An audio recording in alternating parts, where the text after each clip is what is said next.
Hello दोस्तों, आप सभी लोगों का स्वागत है हमारे चैनल पपाया कोडर्स में। दोस्तों, यहाँ पे हम लोग के साथ जुड़ने वाले हैं अश्विनी कुमार, जो कि अभी करंटली एयरटेल की कंपनी में काम कर रहे हैं और ये जावा टेक्नोलॉजी पे काम करते हैं। इन्हें अप्रॉक्स 3+ ईयर का एक्सपीरियंस है और इन्होंने साथ में कई सारी कंपनीज में काम किया है। तो हम लोग इन्हीं की एक्सपीरियंसेस को शेयर करेंगे, देखेंगे कि इन्होंने क्या क्या चीजें की हैं, क्या क्या चीजें इन्होंने लर्न की और कैसे सारी चीजों को वर्क करते हैं।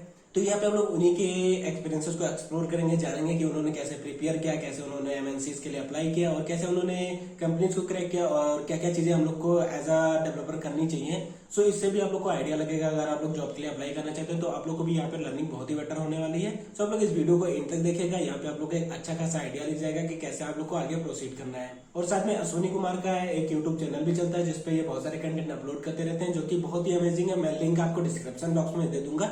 सो आप लोग वहां से जाइए और इनके चैनल को विजिट कीजिए, चैनल को भी सब्सक्राइब कीजिए और साथ में अपने दोस्तों के साथ भी शेयर कीजिए। सो दोस्तों, स्टार्ट करते हैं अपनी इस अमेजिंग वीडियो को।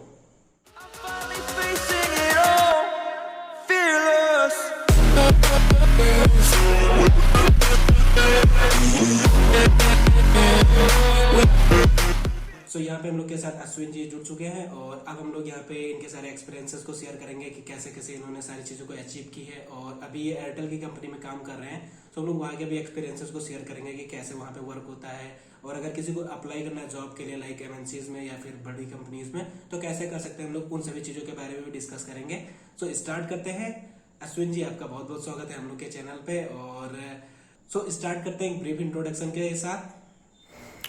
First of all, thank you Shubham for having me on your channel. Like recently हम कनेक्ट हुए तो ये पॉडकास्ट आई थिंक जो भी क्वेश्चंस हम डिस्कस करेंगे तो वो बहुत ज़्यादा इंपॉर्टेंट रहेंगे। और अगर जॉब देख रहे हो, फ्रेशर्स हो, अगर अप्लाई करना है किसी भी जॉब में तो वो बहुत ज़्यादा इंपॉर्टेंट हो सकता है। हो नहीं सकते like it will add some value to your content. Like हाँ, अगर कोई अप्लाई कर रहा है तो उसको बहुत ज़्यादा हेल्प मिलेगी और बहुत सारे क्वेश्चंस हम लोग डिस्कस करेंगे इस पॉडकास्ट में जो कि तुम्हें बहुत ज़्यादा हेल्प करेंगे। It doesn't matter you are experience और फ्रेशर। ओके, तो करें स्टार्ट शुभ। वही, अगर आप लोग कुछ भी कर रहे हो लाइक अगर आप लोग स्टार्ट कर रहे हैं अपने करियर को, मोस्टली यहाँ पे स्टूडेंट्स हैं, तो अगर आप लोग अपने करियर को स्टार्ट कर रहे हैं तो आप लोग को यहाँ पे किक मिल जाएगी, एक एक्सपीरियंस मिल जाएगा कि कैसे आगे आपको प्रोसीड करना है। सो यहाँ पे हम लोग स्टार्ट करते हैं कि लाइक अश्विन जी ने अपनी कैसे जर्नी स्टार्ट की थी एज अ डेवलपर। इन्होंने लाइक फर्स्ट टाइम कोडिंग कम की थी, वो सारी चीज़ों को भी हम लोग यहाँ पे डिस्कस करेंगे। तो स्टार्ट करते हैं लाइक आपने फर्स्ट कोडिंग किस लैंग्वेज में की थी और कैसे आपने ये सारी चीज़ों को स्टार्ट किया, तो उन सारी चीज़ों के बारे में यहाँ पे बताइए। एज इन सबसे पहले तो मैं अपना एक्सपीरियंस बता देता हूँ। जैसे I am having nearly 3 year of experience, लगभग वो 3-3.5 साल का एक्सपीरियंस है। ज़्यादा नहीं है, ये मैं 1-2 पॉडकास्ट में और बता चुका हूँ कि हाँ क्या है। लेकिन ये अच्छा क्वेश्चन है, ये अभी तक मेरे से किसी ने नहीं पूछा है कि मतलब मैंने किस लैंग्वेज में स्टार्ट किया था। एक्चुअली मैं ना यूपी बोर्ड से हूँ, तो पता होगा यूपी बोर्ड में ये सारा सब कुछ पढ़ाया ही नहीं जाता है ना। तो मेरी जो जर्नी थी वो स्टार्ट हुई थी सी से। मतलब मैंने सी पढ़ी थी, लेकिन वहाँ से मुझे क्या आदत पड़ गई थी कि मैं यूट्यूब से ट्यूटोरियल और वीडियोस वगैरह नहीं देखता हूँ। मेरे पास अगर आई होप अगर वो पीछे का बैकग्राउंड दिख रहा होगा तो वहाँ एक बुक रखी हुई है सी इन डेप्थ। मैंने वहाँ से उस बुक से बहुत अच्छे से पढ़ा था सी। फिर धीमे धीमे मैंने C++ नहीं पढ़ी है, मैं मूव हुआ जावा की तरफ और मैंने अपने कॉलेज के 2nd ईयर में ही मैंने जावा पढ़ ली थी। फिर उसके बाद कुछ प्रोजेक्ट्स बनाए। एंड्रॉयड मैंने 3rd ईयर में ख़त्म कर दिया था। तो ये सारी चीज़ें कि एंड्रॉयड, वेब डेवलपमेंट, एडवांस जावा, फिर उनमें से जो मुझे अच्छा लगा, जो मेरे लिए करियर के लिए बेस्ट ऑप्शन था, वो मैंने चुन लिया। तो ये थी मेरी जर्नी एक फ्रॉम सी से लेके जावा तक की। सो करंटली अभी ये जावा में ही काम कर रहे हैं और लगभग इसी प्रकार से मैंने भी स्टार्ट किया था। स्टार्टिंग भी मैंने भी सी से ही की थी और फिर बाकी जैसे C++ को छोड़ के जावा पे स्विच हुआ, तो वो सारी चीज़ें थी। तो ये काफ़ी अच्छा है कि एक ऐसे व्यक्ति के साथ मैं कनेक्ट हो रहा हूँ जिससे मैं रिलेट कर पा रहा हूँ, जैसे हम लोग की जर्नी स्टार्ट हुई ऐसे इनकी भी हुई थी। लाइक अभी आप एयरटेल में काम कर रहे हैं, सो आप कितने दिनों से काम कर रहे हैं और इसके पहले आपने शायद कॉग्निजेंट में भी काम किया है, तो वहाँ के आपके क्या एक्सपीरियंसेस हैं? सो थोड़ा सा इन सभी चीज़ों के बारे में बताइए। जैसे कि अगर मैं अपना एक्सपीरियंस शेयर करूँ ना, तो मेरा जो कॉग्निजेंट का एक्सपीरियंस है वो मेरी पहली कंपनी थी। जैसे सब लोग हायर होते हैं कॉलेज से और जाते हैं, प्रॉपर ट्रेनिंग होती है। तो आपने ऑफ कैंपस अप्लाई किया? मेरी कॉलेज प्लेसमेंट थी। क्योंकि मेरा कॉलेज जो था टीयर 3 कॉलेज था, मतलब वो ऐसे जो यूपीडी के कॉलेज होते हैं जिनका तुमने नाम भी नहीं सुना होगा। तो मैंने अप्लाई किया था, कॉलेज में कंपनी नहीं आई थी, बट हमें एक मेल आया था, तो आउट ऑफ कैंपस बोल सकते हो। कॉलेज वालों ने कोई कैंपस नहीं प्रोवाइड किया था, बट ऐसा था कि हमें पता था कि अभी कॉग्निजेंट हायर कर रही है, ठीक है। तो हमने अप्लाई किया और हमारे पास कॉल आ गया। तो अब कॉलेज के बहुत सारे बच्चों ने किया था, तो उसमें सिलेक्शन हो गया। कॉलेज से हालांकि 2-3 कंपनी में हुआ था, बट मेरे पास बेस्ट ऑप्शन कॉग्निजेंट ही था। कॉग्निजेंट में कुछ काम करने के बाद थोड़ा बहुत अब वहाँ से था कि यार निकलना है। ऑब्वियसली मैं दूसरे लोगों की तरह नहीं बोलूँगा कि मैंने क्यों स्विच किया, मैं साफ बोलता हूँ मैंने पैसे के लिए स्विच किया, क्योंकि ऑब्वियसली 3.25 में ना तो कुछ हो सकता है और that's not a good thing, ठीक है, कि 3.25 दे रहा हूँ मैं और एक डेवलपर मेरा पूरा जावा का काम कर रहा है। क्योंकि मेरे को फ्रीलांसिंग पहले से आती थी, क्योंकि कॉलेज टाइम में मैं करता था, है ना, तो एंड्रॉइड्स के प्रोजेक्ट बनाता था, तो मेरे को बहुत कम पैसे लगते थे। फिर मैंने किया सेपिएंट में स्विच वहाँ से। अब सेपिएंट में क्या रहा कि उन्होंने 2 महीने तक बेंच पे रखा कि कोई प्रोजेक्ट नहीं है, आराम से बैठो, अपनी स्किल्स को बर्बाद करो। फिर जब उनका प्रोजेक्ट सिलेक्शन हुआ, मतलब निकाला प्रोजेक्ट, तो वो कुछ ऐसा था कि यार मैं जा रहा हूँ और काम कर रहा हूँ और मीटिंग्स चल रही है मेरी रात के 11-11, 12-12 बजे तक, तो वर्क लाइफ बैलेंस नहीं था। That's why move into the Airtel. अब Airtel as an product base बहुत अच्छी कंपनी है और यहाँ पे सब कुछ सही है। मैं वर्किंग फ्रॉम पास 6 मंथ से मैं यहाँ पे काम कर रहा हूँ और काम करने में मज़ा आ रहा है और आगे भी काम करेंगे। ये थी इनकी जर्नी, लाइक कैसे कैसे इन्होंने किस किस कंपनीज में काम किया, वहाँ पे इनके क्या एक्सपीरियंसेस थे। और ये भी चीज़ है कि आपको कब स्विच करना चाहिए, ये भी आप यहाँ से थोड़ा सा आइडिया लगा सकते हैं कि अगर आप अपनी स्किल्स में बेटर हैं तो उसके लिए आप अपनी हायर सैलरी या फिर कुछ भी चीज़ों के लिए आप स्विच कर सकते हैं, वो उसमें कोई भी प्रॉब्लम नहीं है। तो सारी चीज़ें होनी चाहिए, अगर आपके अंदर स्किल्स है तो उसके लिए आपको स्विच करने में कोई भी प्रॉब्लम नहीं होनी चाहिए। हाँ बिल्कुल, मतलब अगर आपके पास स्किल्स हैं तो मैं ये रिकमेंडेड नहीं करूँगा कि तुम जाके 6 महीने में स्विच कर लो, ठीक है। मतलब पहली जो तुम्हारी कंपनी है उसमें लगभग 1.5 साल टिको, बिकॉज तुम्हारा रिज्यूमे खराब हो जाएगा and it's not give a good impression to HR कि तुमने कोई भी कंपनी सिर्फ 6 महीने में छोड़ दी है। बिकॉज तुम इतने बढ़िया डेवलपर हो सकते हो लेकिन एज एन नज़र और कंपनी की नज़र में नहीं हो सकते। एक लॉयल्टी तो आती है उसकी हाँ तरफ से, थोड़ा सा ऑड हो सकता है आई थिंक। हाँ वही। सो अगर कोई कोडिंग अपनी जर्नी स्टार्ट कर रहा है, सो वो अपनी कोडिंग जर्नी में बेटर कैसे हो, लाइक उसको किस टाइप की प्रैक्टिसेस करनी चाहिए और कहाँ से लर्न करना चाहिए, क्या रिसोर्सेज उससे ज़्यादा बेटर होने चाहिए लर्न करने के लिए, अगर वो स्टार्ट कर रहा है अपनी जर्नी को। एज एन देखो मैंने भी स्टार्ट किया था और मुझे भी कोई एज एन बहुत गाइड करने के लिए नहीं था, है ना। बट उस टाइम पे I have one person in my life कि मेरे को ये बताने वाला था कि यार तू ना अभी सी पढ़ ले, तेरे कॉलेज के काम आएगी। वरना मेरे को तो ये भी नहीं पता था कि सी ब्रांच मतलब कंप्यूटर साइंस ब्रांच तो ले लिया है लेकिन इसमें कुछ होता भी या नहीं होता। बट ये था ट्रेंड चल रहा था कि कंप्यूटर साइंस में जॉब लग जाती है जी, तो उसकी वजह से कंप्यूटर साइंस तो ले ली। प्राइवेट कॉलेज था, कोई भी ले लेता है ऐसे कॉलेज में जाके, बस पैसे तो कुछ भी हो जाता है, मतलब उनको तो फीस से मतलब है, नॉट अ डोनेशन, फीस से मतलब है। तो हो गया भाई उसमें। मेरा क्या था कि उन्होंने बस मेरे को ये बता दिया था कि तुम सी पढ़ लो। मैंने सी पढ़ ली, वहाँ से फिर इतना आइडिया लग गया कि यार सी पढ़ना है, अब डेटा स्ट्रक्चर पढ़ना है। तो अगर तुम भी स्टार्ट कर रहे हो तो देखो, जब एक बार लैंग्वेज पढ़ोगे ना कुछ समझ में नहीं आएगा। तो मैं पूरी जर्नी से डे एंड से डे लास्ट तक सिर्फ एक ही चीज़ बोलूँगा, डोंट गिव अप। अगर तुम्हें चीज़ नहीं समझ में आती है दोबारा से पढ़ लो, फिर दोबारा से भी नहीं समझ में आती है उसको तीसरी बार पढ़ लो, और जब चौथी बार समझ में आओगे ना तो देखो इस पूरे टाइम लूप में क्या डिफरेंस होगा मैं समझा देता हूँ। पहली बार पढ़ोगे तो वही चीज़ 1 घंटा ले रही होगी, दूसरी बार पढ़ोगे तो वही चीज़ मे बी 40 मिनट ले ले, तीसरी बार पढ़ोगे तो वही चीज़ मे बी 20 मिनट ले, लेकिन चौथी बार पढ़ोगे तो वो सिर्फ 10 मिनट लेगी, क्योंकि वो तुम्हें पहले से आती है। तो डोंट गिव अप, उस चीज़ों को करते रहो। अब जो भी तुम पढ़ोगे, सी पढ़ो, पहले सी से डेटा स्ट्रक्चर पढ़ना, वो मतलब क्योंकि तुम प्रॉपर इंप्लीमेंट करोगे सी में तो तुम्हें बहुत ज़्यादा आइडिया लगेगा। फिर अलग लेवल की होती है लाइक डेटा स्ट्रक्चर। हाँ, क्योंकि वो उसमें ना कोई भी बॉयलर प्लेट कोड्स के pre defined function and packages नहीं दे रखे। वो अगर उसमें स्टैक इंप्लीमेंट करना है एरे से तो प्रॉपर एक एक लाइन ऑफ कोड लिखना ही पड़ेगा। तो उसी से डेटा स्ट्रक्चर पढ़ना, सी प्लस प्लस से कर लो, सी प्लस प्लस से पढ़ना, जावा से अगर तुम सी बहुत पढ़ लिया तुमने बढ़िया से तो जावा में कर सकते हो। बेसिकली तुम्हें जावा पे स्विच ही करना है क्योंकि एज एन डेवलपमेंट में तुम्हें हमेशा जावा ही यूज़ होगी और वही एक्चुअली यूज़ होती है मार्केट में भी, एंड्रॉयड में भी। अब वो कुछ भी कह लो कि सारी लैंग्वेजेस आ गई हैं, कॉटलिन वगैरह, तो इतना अभी उनका रिसोर्सेज नहीं है, तो दैट्स वाई जावा प्रेफरेबल है, उस पर तुम स्विच करोगे एज एन। अगर तुम्हें बैक एंड डेवलपर बनना है तो मैं ये नहीं कह रहा तुम्हें डेटा साइंटिस्ट बनना है तब भी जावा पढ़ने की ज़रूरत है ऐसा नहीं है, लेकिन अगर बैक एंड डेवलपर बनना है तो ज़रूरी है। आप लोग को बेटर प्रैक्टिस करनी चाहिए। लाइक अगर आप लोग कोडिंग कर रहे हैं तो आपको मोस्टली थोड़ा बहुत प्रोजेक्ट पे काम करना चाहिए, जिससे आपको आइडिया मिले कि हाँ कैसे बेटर हो सके, कैसे चीज़ों को इम्प्लीमेंट करना है। हाँ, तो इन सभी चीज़ों को नॉट ओनली प्रोजेक्ट, तुम प्रोजेक्ट करो साथ में, बहुत अच्छी बात है, तुम्हें प्लेसमेंट्स मिलेंगे, इंटर्नशिप करो, उससे रेज्यूमे पे वैल्यू ऐड होगी।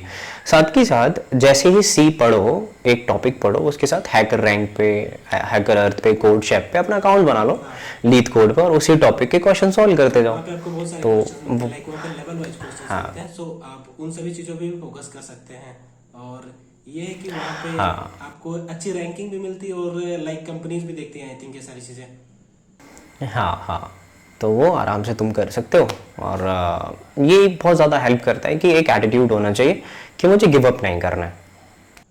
और वहाँ से आपको लाइक जब आप प्रैक्टिस को सॉल्व करोगे ना तो कॉन्फिडेंस और लेवल का आप लोग को बढ़ेगा, क्योंकि वहाँ की जो प्रॉब्लम्स होती है ना बहुत ही अच्छी लेवल्स की होती हैं। हाँ।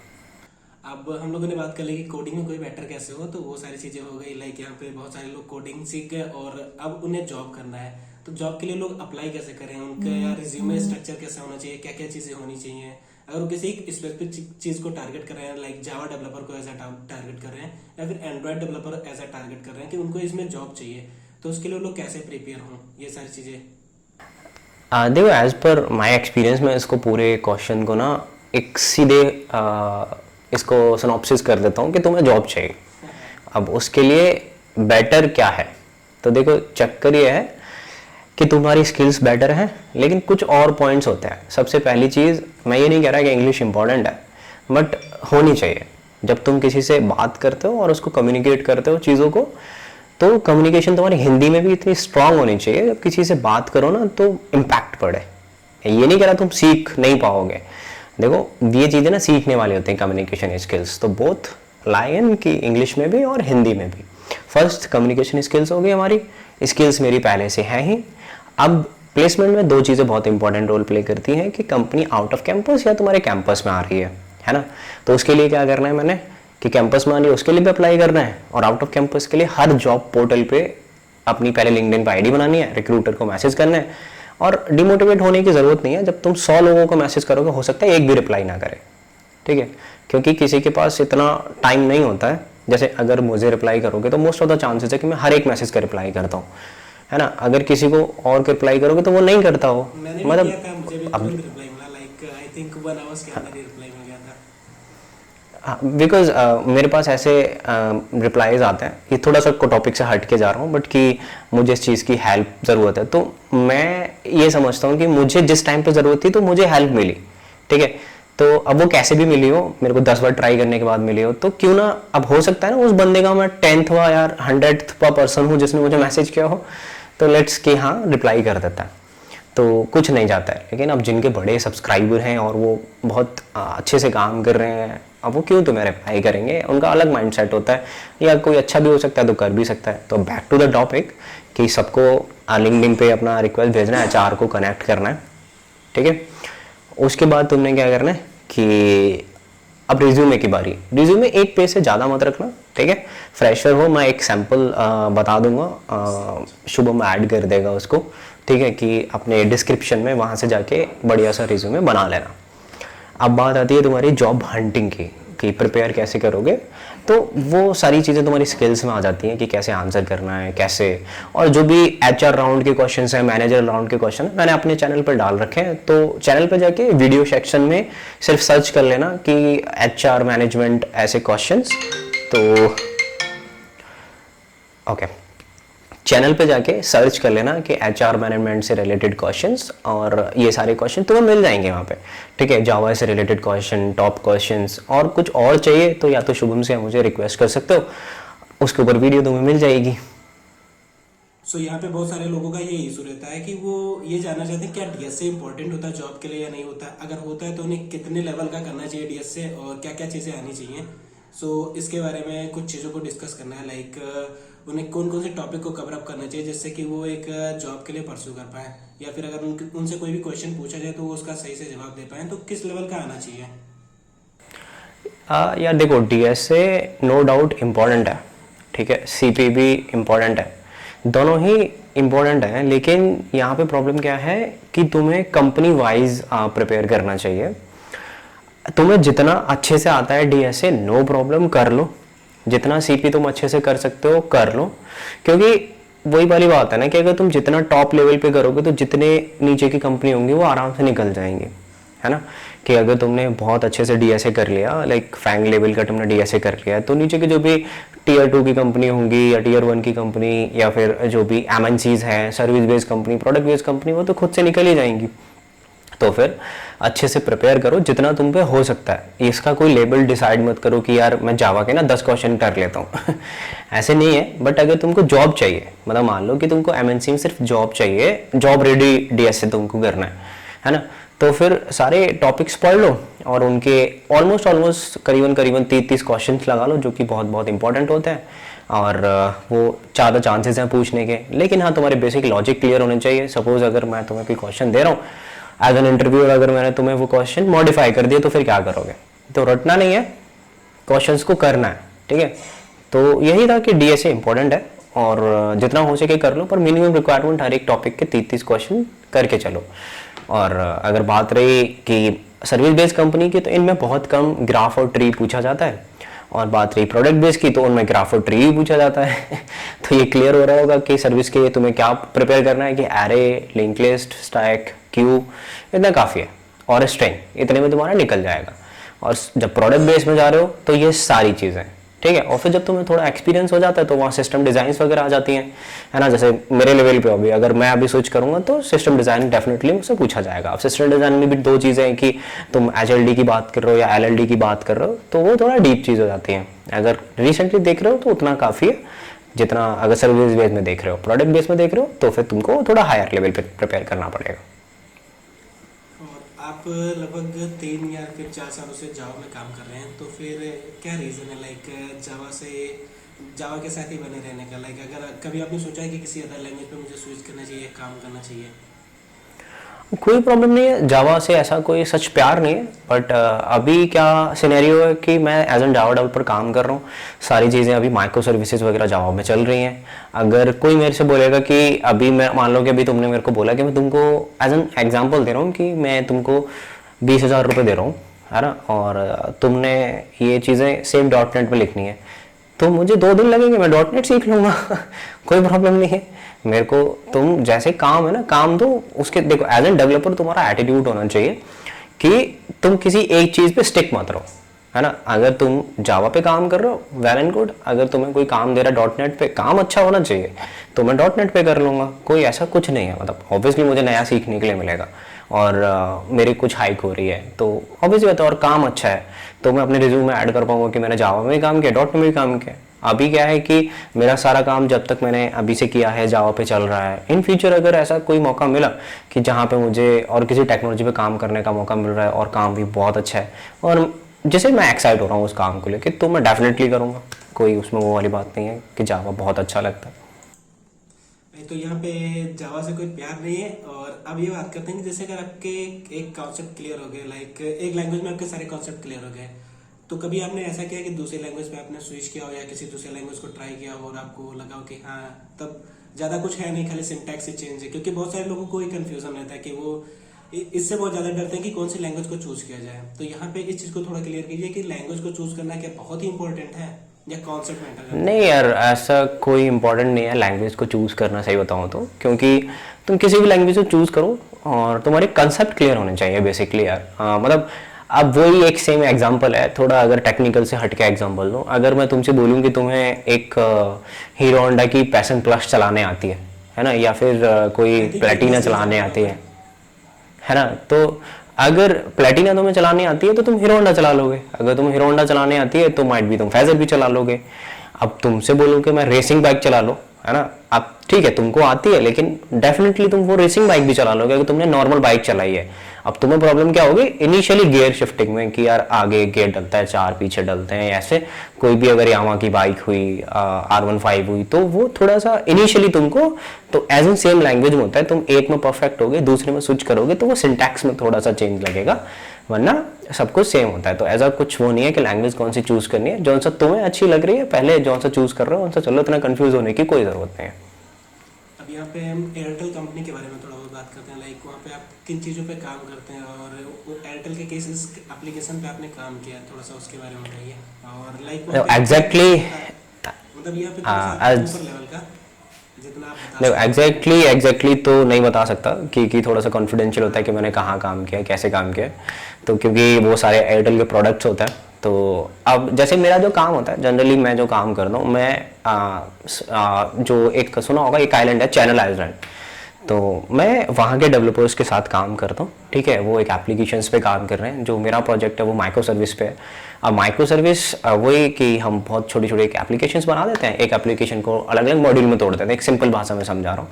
ठीक है, तो इस पे मेरा काम है, मैं पूरा बैकएंड, एक पूरी टीम है, अकेला मैं काम नहीं करता हूँ, तो पूरी टीम के साथ हम काम करते हैं। और एज एन एयरटेल की बात की जाए तो कैसा वहाँ का वर्क कल्चर है, कैसे क्या है, सारी चीज़ें बहुत चिल्ड आउट है। तुम काम करो बस, और ऑब्वियसली यही होना चाहिए, काम करने से मतलब होना चाहिए तुम्हें काम आता है, तुम काम कर रहे हो, वेल एंड गुड, कोई प्रॉब्लम नहीं है, अपना अच्छे से काम करो। एज एन कंपनी बहुत अच्छी कंपनी है, और काम जो मेरा है वही है। एज एन जावा डेवलपर का काम क्या होता है कि हम रेस्ट एपीआईज बनाते हैं, डेटा कॉल्स होती हैं, डेटाबेस से डेटा आता है, वही डेटा मॉडिफिकेशंस होती हैं, एसआरएस डॉक्यूमेंट्स होते हैं, यूनिट टेस्ट केसेस लिखने होते हैं तुम्हें, है ना, और सारी क्लाइंट से इंटरेक्शन करना पड़ता है। कोई भी नई रिक्वायरमेंट होती है तो डेमो देना पड़ता है, डेमो के बाद फिर से उसको लाइव रिप्रेजेंट करना पड़ता है, और फिर एक एक जब कोई फीचर डेवलप करते हो तो उसको एक एक यूनिट करके उसके यूनिट टेस्ट केसेस लिखने पड़ते हैं, और फीचर जितना टाइम नहीं लेता उतना यूनिट टेस्ट केसेस टाइम लेते हैं।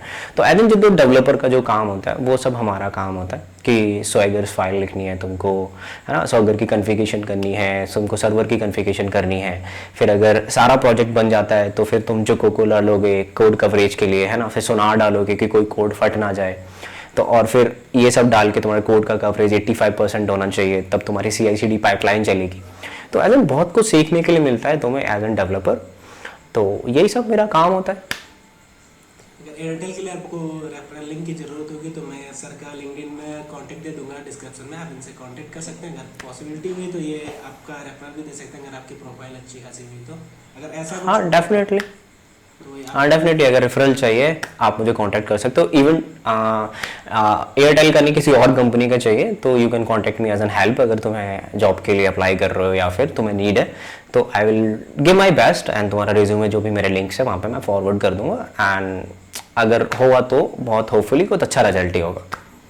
सो ये सारी बातें हो गई लाइक एज अ डेवलपमेंट। अभी हम लोग थोड़ा सा पर्सनल लेवल पर बात करते हैं। लाइक एक चीज़ जो मैं बहुत सारे लोगों से बात करना चाहता हूँ इसके बारे में, क्या कभी आपको ऐसा लगा कि जॉब को छोड़ के कुछ खुद का स्टार्ट करना चाहिए, ऐसा कुछ कभी किसी भी लेवल पे? जॉब को देखो, अभी सबके मन में होता है कि बिजनेस करना है तुम्हें, एट द एंड ऑब्वियसली तुम पूरी ज़िंदगी जॉब नहीं कर सकते, है ना, तो उसके लिए तुम्हें पैसे चाहिए, और सबसे बेस्ट वे है पैसे कमाने का, या तो तुम बहुत तगड़ी कंपनी में स्विच मारो या फिर यूएस चले जाओ, है ना। एक मेरा दोस्त है, अभी हम यहाँ पे काम कर रहे हैं, वो यूएसए में काम करता है, उसने अभी अभी फोर्ड मस्टैंग लिए, तो पैसे मिलते हैं नो प्रॉब्लम, लेकिन उसके लिए तुम्हें पैसे पहले खर्च करना पड़ता है। तो पहले 50-60 लाख रुपए खर्च करोगे, इवन 40 लाख एक मिनिमम फिगर है, जाओगे पढ़ोगे, फिर वो पैसे, तो इतना जब पैसा हो जाएगा तो कुछ चीज़ें प्लान कर रखी हैं, डेफिनेटली उनको एग्जीक्यूट करेंगे। और ऑब्वियसली किसी को जॉब करना ऐसे डे टू डे लाइफ में नहीं पसंद है, बट हाँ ये मेरा पर्सनल एक्सपीरियंस है, जो मेरे दोस्त भी बिजनेस कर रहे हैं, मैंने भी ऑलरेडी 2 स्टार्टअप फेल हो चुके हैं मेरे तो बहुत मुश्किल है कि जो भी चीज़ें करना है, लेकिन करेंगे, फिर से ट्राई करेंगे। तो हाँ डेफिनेटली से अपना कुछ करना है, और जॉब भी करनी है, तो दोनों चीज़ों से प्यार है। देखो जॉब से ना इसलिए प्यार है क्योंकि इसके लिए ना बहुत मेहनत की है, तो यहाँ तक आने के लिए, तो ऑब्वियसली अपना तो करना ही है, लेकिन this is what I want, ये मुझे चाहिए था, और इसी से मैं यहाँ बैठा हूँ, और इसी वजह से आप लोग अभी मुझे सुन रहे होंगे। तो डेफिनेटली दोनों चीज़ें साथ में लेके चलेंगे और अपना भी करेंगे। एज अ कंटेंट क्रिएशन आप कैसा फील करते हैं, लाइक जब लोगों के कमेंट्स आते होंगे वीडियोस पे, क्योंकि आपका यूट्यूब चैनल और काफ़ी अच्छे कंटेंट भी बनाते हैं, तो लाइक उसकी फीलिंग कैसी आती है, कैसा लगता है कि हाँ इसे कैसे कैसे आगे प्रोसीड करना है? As in content creator like 1.5 साल में मैं तो बस एनालाइज कर रहा हूँ लोगों को कि चाहिए क्या। मतलब ऑब्वियसली बहुत फ्रिक्वेंटली डिमांड चेंज होती है। अच्छा लगता है ऑब्वियसली अगर कोई तुम्हें अप्रिशिएट करता है, लोग हेल्प के लिए बोलते हैं, इवन ये भी कमेंट आते हैं कि भैया यू आर माई लाइफ। तो बहुत अच्छा लगता है, बहुत अच्छा लगता है। मैं ये नहीं कह रहा, ऑब्वियसली मैं उन लोगों को अप्रिशिएट करता हूँ एंड आई एम ग्लैड कि मैं कुछ चेंज ला पा रहा हूँ, है ना, कि लोगों की लाइफ में कुछ चेंज ला पा रहा हूँ, मैं हेल्प कर पा रहा हूँ, तो वो मुझे बहुत अच्छा लगता है। देखो मैं आज भी कह रहा हूँ और मैंने ये हमेशा अपने चैनल पे भी कहा, मैं वो जो हेल्प करता हूँ लोगों की, मैं कोई एक्सपेक्टेशन नहीं रखता कि मुझे रिटर्न में कुछ चाहिए या फिर मुझे पैसे चाहिए। तो उसके लिए कुछ नहीं, वो मेरी अपनी इच्छा है कि मेरी हेल्प किसी ने की थी, मैं लोगों की हेल्प कर रहा हूँ, तो अच्छा लगता है ऑब्वियसली कंटेंट क्रिएटर। लेकिन some time it's become hectic कि यार मुझे ये भी शूट करना है, मुझे ऑफिस का भी देखना है, वो मुझे अगर कोई और काम करना है फ्रीलांसिंग का तो वो भी करना है, तो वो बहुत ज़्यादा मुश्किल हो जाता है। तो ये है सारी कंटेंट क्रिएटर की लाइफ। हाँ, ये काफ़ी मुश्किल होता है सारी चीज़ों को मैनेज करना, और लाइक बहुत सारी चीज़ें होती है, मैं समझ सकता हूँ उन कुछ चीज़ों को। और आप बात करते हैं लाइक फ्रीलांसिंग जर्नी के बारे में थोड़ा बहुत, कि आपने फ्रीलांसिंग जर्नी में क्या क्या चीज़ें की हैं और कैसे चीज़ों को प्रोसेस किए, क्लाइंट्स कैसे मिले, और क्या मतलब कैसे आप प्रोडक्ट को डिलीवर किए, कभी कोई ऐसा केस हुआ है जो बताने लायक हो, वो सारी चीज़ें। एक छोटा सा केस मुझे याद है कि मैंने एक क्लाइंट को ना एप्लीकेशन बना के दी थी। तो हम क्या करते हैं जनरली एंड्रॉयड में कि जो एप्लीकेशन होती है, जो कोड नॉर्मल होता है, हम फ़ोन में इंस्टॉल करते हैं उसको। अगर मैं उसको चला के देखूँ अपने फ़ोन में कनेक्ट करके, तो वो डायरेक्टली एपीके इंस्टॉल कर देते हैं, है ना। लेकिन जब मैं क्लाइंट को एप्लीकेशन देता हूँ एंड्रॉयड की, तो हम एक साइंड एपीके बनाते हैं। ये शुभम को बहुत अच्छे से पता होगा, ये एंड्रॉयड पे ही काम करता है, ठीक है। तो हम एक साइंड एपीके बनाते हैं और वही साइंड एपीके हम अब उस पर जाके अपलोड करते हैं, जो कि हमारा अकाउंट होता है, एंड्रॉयड का जो प्ले स्टोर अकाउंट होता है। तो मुझे अच्छे से याद है कि एक बंदे ने सिर्फ मुझे एप्लीकेशन दी थी कि ये मेरी एप्लीकेशन है, बस तुम साइंड एपीके बना दो। कि मुझे एंड्रॉयड में मैंने कोड डाल लिया है और मेरी एप्लीकेशन है, तो तुम सिर्फ मुझे साइंड एपीके बना के दे दो इसका, और मैं तुम्हें एक एक्स अमाउंट ऑफ मनी दूंगा। तो वो ज़्यादा कोई बड़ा अमाउंट नहीं था, बट वो साइंड एपीके था।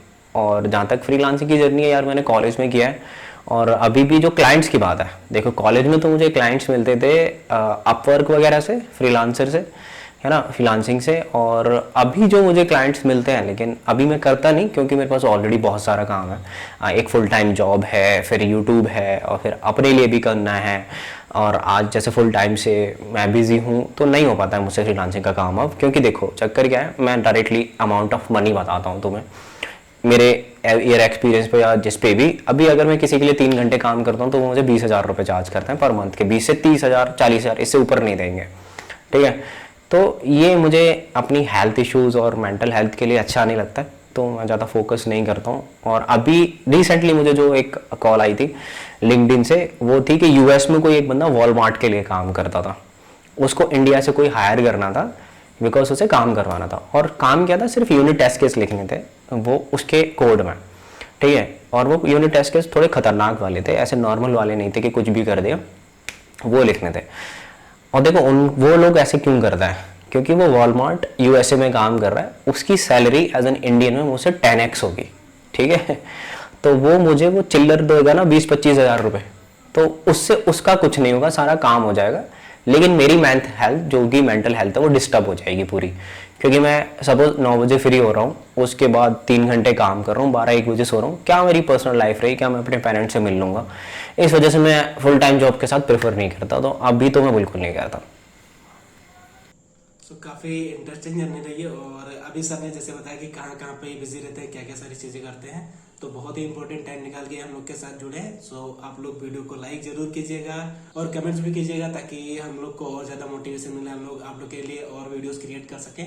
सर को बहुत सारी चीज़ों का एक्सपीरियंस है, लाइक इन्होंने माइक्रो सर्विसेज के बारे में बताया, तो हो सकता है हम लोग कोई वीडियो बनाए जिसमें हम लोग माइक्रो सर्विसेज के बारे में डिटेल से डिस्कस करें, या फिर सर के कुछ स्टार्टअप है जो कि फेलियर हो चुके हैं। सो हम लोग उन सभी चीज़ों को भी एनालाइज कर सकते हैं कि कैसे कैसे चीज़ों को हम लोग को स्टार्ट करना चाहिए, क्योंकि अगर हम लोग यहाँ पे एज अ डेवलपर सारी चीज़ों को स्टार्ट करते हैं तो वो आप लोग को बहुत ही हेल्प करेगी लाइक एक्सपीरियंस गेन करने में। सो यहाँ पे कुछ ऐसी चीज़ें आप ऐड ऑन करना चाहेंगे वीडियो के लास्ट में जो लोगों के लिए हेल्पफुल हो? एक ही जो मोटिव होता है मेरा कि हमेशा लाइफ में ना अप एंड डाउन्स आएंगे तुम्हारे। ऑब्वियसली जब लाइफ स्मूथ नहीं चलती है किसी की भी, क्योंकि किसी ने मुझे बहुत बार कहा है और कि लाइफ में जब कुछ बुरा होता है तो हमेशा वो अच्छे होने के लिए होता है। तो नेगेटिव होने की ज़रूरत नहीं है, हमेशा चीज़ों को एक अच्छे डायरेक्शन में लेने की ज़रूरत है। आई नो कि बहुत सारी डिफ़िकल्टीज़ होती हैं सबकी लाइफ में, तो गिव अप करने की ज़रूरत नहीं है। हमेशा से एक एटीट्यूड रख रहा है नॉट गिव अप वाला, ठीक है। कुछ भी हो जाए मैं दोबारा से खड़ा होऊंगा और करूँगा, तो तुम्हें लाइफ में कुछ भी अचीव हो जाएगा। और एज एन कुछ मैंने बहुत सारा अचीव तो नहीं किया है, बट जितना भी किया है उसके एक्सपीरियंस से बता रहा हूँ कि ये एटीट्यूड होगा तो तुम्हें बहुत हेल्प होगी। एंड इस वीडियो को हम यहीं ख़त्म करते हैं। Till then do not forget to like and share and subscribe this video, ताकि बहुत सारे लोगों की हेल्प हो सके। अगर इस वीडियो का कुछ भी पार्ट अच्छा लगा है तो कमेंट सेक्शन में बताना, and I will check all the comment and reply. अगर तुम्हें डाउट है या किसी भी चीज़ के, तो हम रिप्लाई करेंगे कमेंट सेक्शन में। सो लगभग सारी चीज़ें सर ने बोल ही दी है। इन करने के लिए वीडियो को लाइक करिए, कमेंट करिए, सर ने सारी चीज़ों को एक्सप्लेन कर दिया है। सो अब हम लोग वीडियो को इन करते हैं और आप लोग कमेंट करना ना भूलिएगा, जिससे कि हम लोग आप लोगों के लिए और अच्छी सारी चीज़ें लेके आ सकें। तो हम लोग कमेंट करके बताइए कि आप लोग और कैसे कैसे वीडियो चाहते हैं, या फिर सर से अगर आप लोग कुछ और चीज़ों को जानना चाहते हैं तो आप लोग कमेंट सेक्शन में ज़रूर बताइए। हम लोग कोशिश करेंगे और ज़्यादा से ज़्यादा वीडियो लाने का। और अगर आप लोग ऐसा जावा डेवलपर परस्यू कर रहे हैं तो आप सर को फॉलो करिए। इनका लिंक्डइन और जो भी इनके चैनल का लिंक है सब आपको डिस्क्रिप्शन बॉक्स में मिल जाएगा।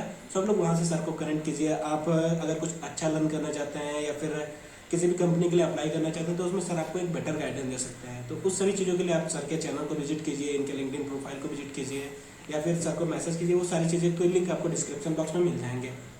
सो दोस्तों इन करते हैं इस वीडियो को, एंड लास्ट में thanks for watching this video and happy coding.